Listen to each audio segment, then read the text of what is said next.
할렐루야, 오늘도 좋은 날입니다. 잠언 19장 15절에서 29절 말씀 묵상입니다.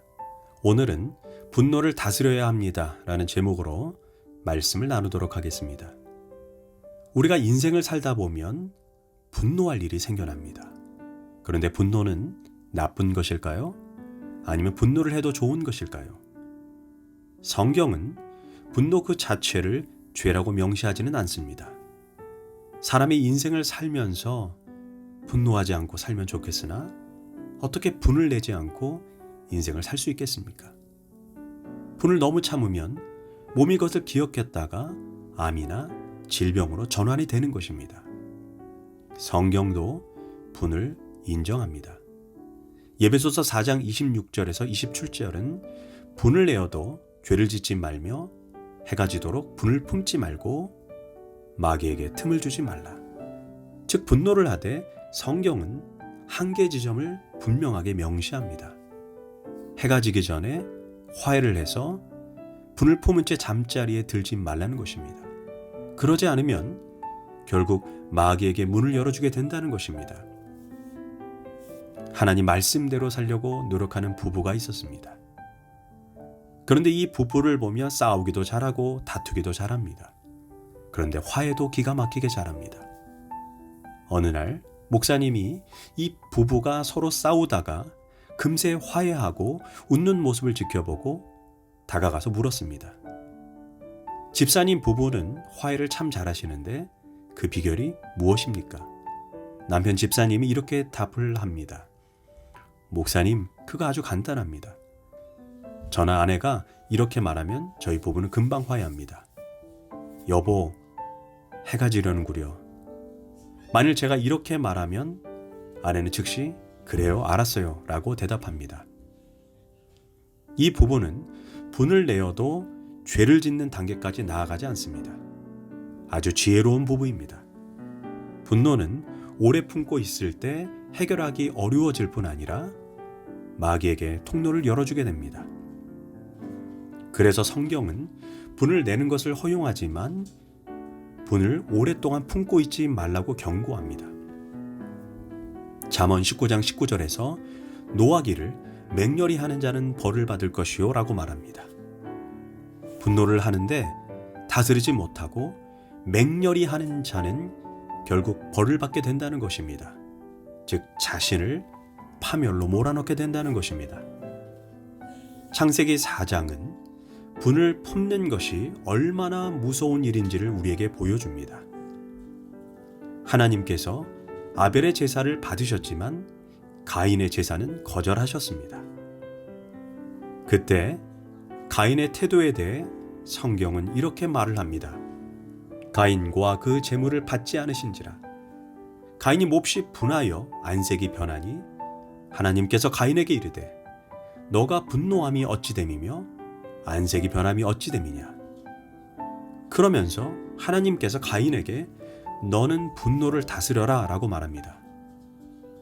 만약 너가 분노를 다스리지 않으면 그것이 틈이 되어 죄가 너를 다스릴 것이다 라고 말합니다. 그러나 가인은 분노를 다스리지 않고 지속적으로 분노를 품었습니다. 그러자 마귀가 들어오도록 통로를 열어주게 되고 그 결과 자기 동생 아벨을 무참하게 돌로 쳐 죽이는 단계까지 가게 되는 것입니다. 분을 내는 단계는 내가 통제할 수 있으나 분을 품는 단계로 가면 그때부터 분이 나를 다스리고 통제하여 죄를 짓는 단계로 나아가게 되는 것입니다. 고로 자기 인생이 파괴하게 되는 것입니다. 이 분노의 메커니즘을 이해하고 있어야 합니다. 사실 분노를 다스리지 못하는 것은 습관입니다. 이런 습관을 가진 사람은 인생이 비참해집니다. 잠언 19장 20절은 말합니다. 너는 권고를 들으며 훈계를 받으라. 그리하면 내가 필경 지혜롭게 되리라. 이처럼 분노하는 사람은 자기 분노에 대해 권고와 충고를 잘 받아들여야 합니다. 아니면 나중에 인생이 한순간에 무너집니다. 그러나 잘 받아들이면 지혜를 얻습니다. 어떤 목사님에게 한 여자 청년이 찾아왔습니다. 결혼할 남자친구를 무척 사랑하는데 그 사람이 너무 자주 화를 낸다는 것입니다. 그러자 목사님이 묻습니다. 어떤 경우에 화를 내지요? 언제든지 자기 요구를 거절하면 정신을 못 차리고 불같이 화를 냅니다. 그럼 자매님은 어떻게 해요? 그 상황이 너무 힘들어서 제가 먼저 잘못했다고 말해요. 그러면 다시 사이가 좋아집니다. 아니 그런데 왜 나를 찾아왔어요? 그냥 그렇게 살면 되지. 제가 계속 이런 식으로 행동하는 것이 맞는지 알고 싶어서요. 사실 제가 잘못했다고 말할 때 제 속에 분노가 쌓여요. 목사님, 제가 그 사람을 받아주면 그리고 용서해주면 그 사람이 변할까요? 제가 뭐라고 대답할 것 같습니까? 안 변합니다. 어떻게 아시죠? 성경에 나와 있기 때문입니다. 잠언 19장 19절에 노하기를 맹렬히 하는 자는 벌을 받을 것이라. 너가 그를 건져주면 다시 그런 일이 생기리라. 왜냐하면 분노를 다스리지 않는 것이 습관이기 때문에 당사자가 충고와 훈계를 받아들이지 않으면 계속 그렇게 살게 되는 것입니다. 어머, 정말 그러네요. 그럼 제가 어떻게 해야 하나요? 일단 화를 너무 잘 내는 사람은 조심해야 합니다. 자기의 분노에 대해 문제가 있다는 걸 인식하고 반드시 고치겠다는 각오를 하지 않으면 당분간 만나지 마세요. 아니면 평생 감당하고 살기로 결심해야 합니다. 이처럼 화를 잘 내는 사람들이 늘 하는 말이 있습니다. 내 성격이 원래 그래, 알지? 이렇게 말하는 것은 자기 성격을 고치지 않겠다는 뜻입니다. 그런데 타고난 성격은 변할까요? 안 변할까요? 변합니다. 타고난 기질적 특성은 변하지 않지만 성격은 삶에 대한 반응이기 때문에 변할 수 있습니다. 더구나 그리스도인들은 변해야 합니다. 왜냐하면 인생의 주인이 바뀌었기 때문입니다. 새로운 피조물이 되었기 때문에 변할 수 있고 변해야 합니다. 나 원래 이래 라는 말은 아주 이기적이면서 여전히 옛 주인인 마귀를 주인으로 삼고 살겠다는 표현입니다. 그래서 변해야 합니다. 다스려지지 않는다면 기도해야 합니다. 주님, 내 성격을 변화시켜 주소서. 나를 새롭게 하소서. 특별히 오늘 잠언에서는 분노를 다스려야 할 중요한 부분이 자녀 교육이라고 말합니다. 자녀가 잘못된 길로 갔을 때 징계해야 할까요? 아니면 하지 말아야 할까요? 성경은 자녀가 잘못된 길로 갈 경우 부모는 방치해서는 안 되고 사랑하기 때문에 징계하라고 말합니다. 혹시 아니 어린 것이 뭘 안다고 징계합니까? 아니 이렇게 예쁜데 어떻게 징계해요? 혹시 이렇게 생각하십니까? 성경은 어릴수록 분명하게 가르치라고 말합니다. 어릴 때는 엄하게, 커서는 좀 느슨하게 가르쳐야 합니다. 그런데 우리나라 부모들은 반대로 합니다. 어릴 때는 봐주고 커가면서 잡으려고 합니다. 어릴 때부터 잘못한 것을 잘못이라고 가르치고 바로잡아야 이것이 더 큰 불행을 막는 방법이 됩니다. 그러므로 필요하다면 징계해야 합니다.